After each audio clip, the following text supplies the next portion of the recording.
j'ai 59 ans, marié, 4 enfants.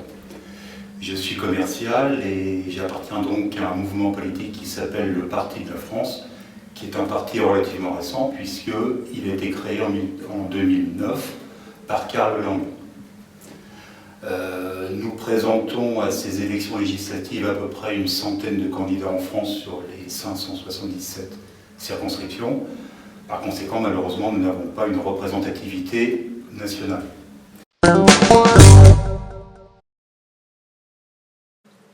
Alors c'est une vaste question puisque mobiliser les jeunes pour participer à la vie politique, sociale et autres, c'est toujours très difficile.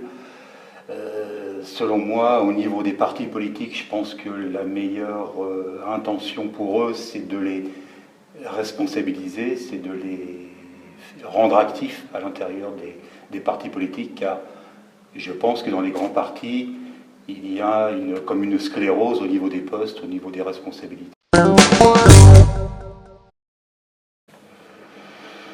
Alors je pense que faire baisser le chômage d'une façon globale au niveau d'un pays, ça relève de la mondialisation dans laquelle nous sommes. Toutes les décisions politiques qui découleront de la mondialisation, je pense, selon moi, déterminera le niveau de chômage d'un pays.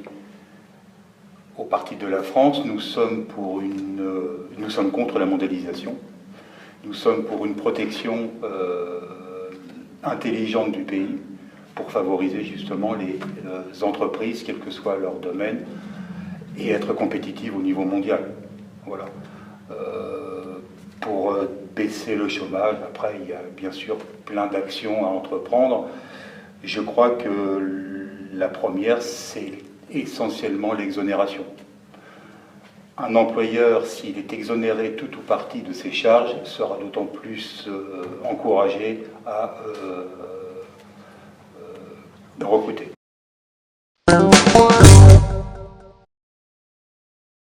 Emmanuel Macron vient d'édicter une politique de moralisation de la vie politique qui va dans le bon sens. Ne pas recruter dans les assistants, les pères, mères, fils, filles, c'est très bien.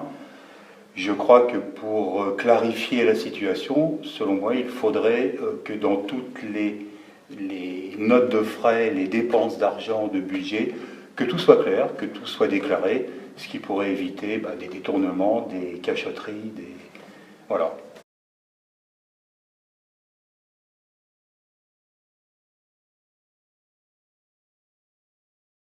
L'économie sociale et solidaire ne fera que se développer en France, puisque malheureusement, tous les comptes sont au rouge. Pour qu'elle se développe encore plus, il ne faut pas qu'elle ait de barrières, ni économiques, ni financières, ni administratives.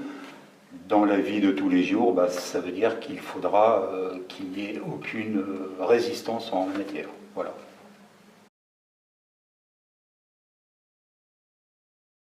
Écoutez, appartenant à l'opposition et farouchement donc opposé à Emmanuel Macron et son gouvernement, voter pour le Parti de la France, eh bien, c'est avoir un contre-pouvoir.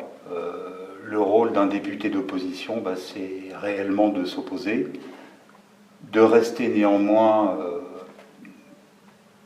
objectif, et surtout, un rôle important selon moi, c'est de redescendre bien au niveau des électeurs, au niveau de la circonscription, pour ce qui me concerne, tous les échos politiques qui peuvent se passer justement à l'Assemblée.